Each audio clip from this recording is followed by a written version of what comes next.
3마리, 2마리, 3마리, 4마리, 5마리.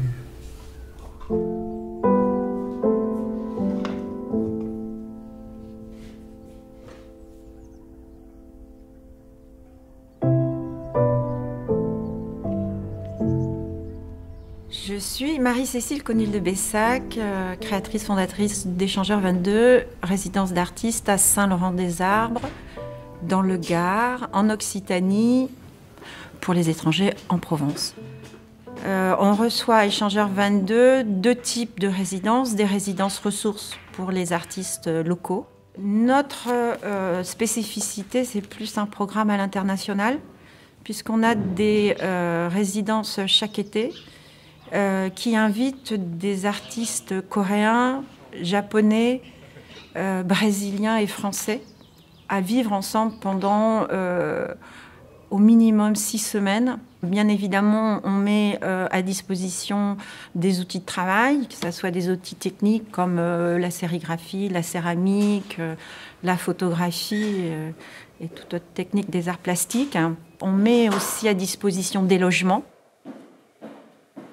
On a développé un projet avec le commissaire japonais, Tamura Masamichi, qui met en relation une équipe de la Geidai, l'université d'art de Tokyo, une entreprise de cartonnage, Sakura Pax, et Échangeur 22.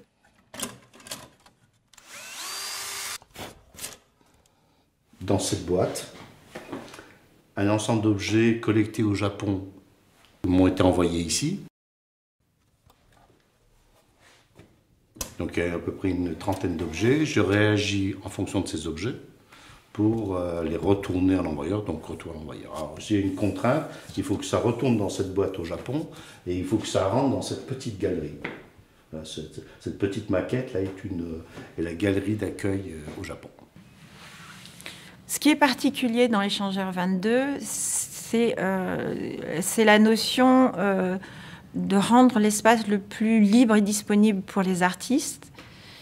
Et si on pratique justement l'effacement de l'espace pour leur mettre à disposition des plateaux les plus flexibles, eux, ils nous laissent régulièrement des traces qu'on aime conserver, comme l'œuvre que l'on peut voir juste au-dessus, qui est de Takashi Nakajima.